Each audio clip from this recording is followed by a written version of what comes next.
A good way to get to know someone is to ask them the question, tell me the story of your life, starting with your grandparents.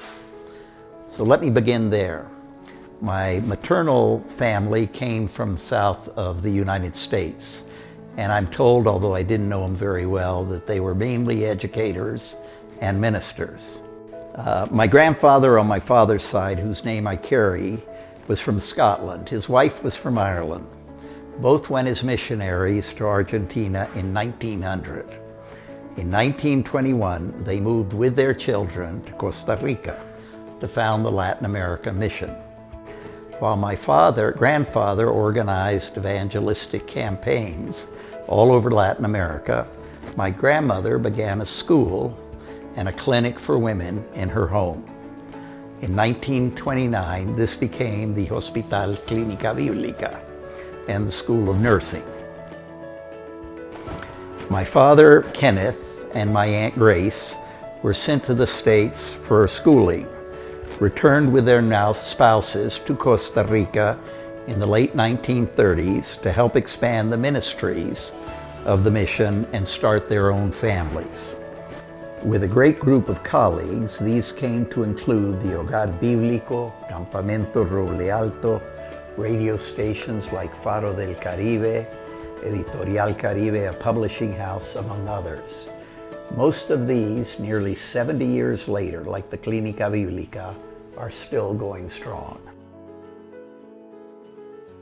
I was born and raised in Costa Rica, also sent to the United States for higher education, first at Wheaton College and then to Harvard for a doctorate in jurisprudence and another in business administration. I wrote a life plan for myself that envisioned 3 careers. In the first 10 years, I'd be an academic. In the next 10 years, a businessman hoping to become financially independent, so that in the last 10 years, I could devote myself to public service. And these have been my careers, though in overlapping fashion. At INCAI, I was a professor and academic director from 1970 to 1976, through the Managua earthquake. During the Sandinista period, I returned as rector around the 1981 period to implement the strategy to save INCAI, which included going continental in our programs and opening a second campus in Alajuela, Costa Rica. My second career in business was mainly as a consultant and investment banker. In 1978, I joined Bain & Company, which at that time had 50 professionals in one office in Boston. Today, Bain & Company has 5,000 professionals in over 50 offices around the world.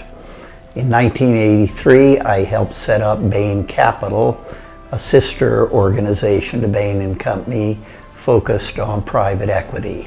Today, it manages billions of dollars in offices also around the world. In 1993, I began my third career, moving to Costa Rica. With the help of George Lace and Matthew Meacham, we came down to Costa Rica to set up a Bain office and to start working with the family business groups of the region. Our mission was to help the leading family business groups of Central America become competitive, grow into successful multinationals, and be leaders in sustainable business practices. Although still focused on business, I began to devote more than 30% of my time and assets to nonprofit activities. In 1995, with Luis Javier Castro and Walter Kiesling Jr., we started private equity investment, creating the first Mesoamerica Fund. In 1998, Mesoamerica Partners was organized to also do M&A and consulting. Various generations of partners and our investor group have invested in more than 9 companies and done more than 60 M&A deals. Today, Mesoamerica, led by Luis Javier Castro, Leonardo Nacmias, Jose Antonio Sauma, and Reynaldo Gonzalez, manage a $300 million investment fund focused on companies throughout Latin America. We also created 2 foundations. The Mesoamerica Foundation gives a percentage of Mesoamerica profits, some of our office space, and a percentage of our professional time to nonprofits like AIDE, Vital Voices, Yo Emprendedor. The Strachan Foundation, which I set up in honor of my grandparents and parents, supports local NGOs in 3 ways: grants, seminars, and in consulting. Under the leadership of our executive director, Miguel Tello, and a family board, grants have grown to over $1 million a year, distributed as follows throughout Central America. My wife, Sandy, the original executive director, helps lead a board of aunts and cousins, which includes my daughter and son, though they live in the United States. I'm hoping that they and my grandchildren, pictured here at our annual Camp Strachan in Costa Rica, maintain their roots in the region. What has worked for me and what I try to share are 3 things. First, really be asking yourself all the time, what are the needs of my time and place? How do I serve others, not myself? How do I bring creative solutions that have an impact on others? Secondly, excellence is critical. Measure myself against the best. Whatever I do, as the Bible says, do it with all my heart, soul, and mind. In the long run, excellence really pays off. And third, focus on people. Really invest in them. Recruit irrespective of race, religion, social background. Train and empower the people you work with. Help them realize their full potential.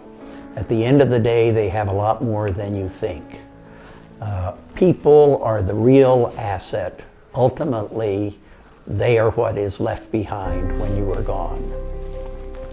These are the legacies I feel I've inherited from my grandparents and parents and the people I've worked with. They have served me very well. I hope to leave them to my grandchildren.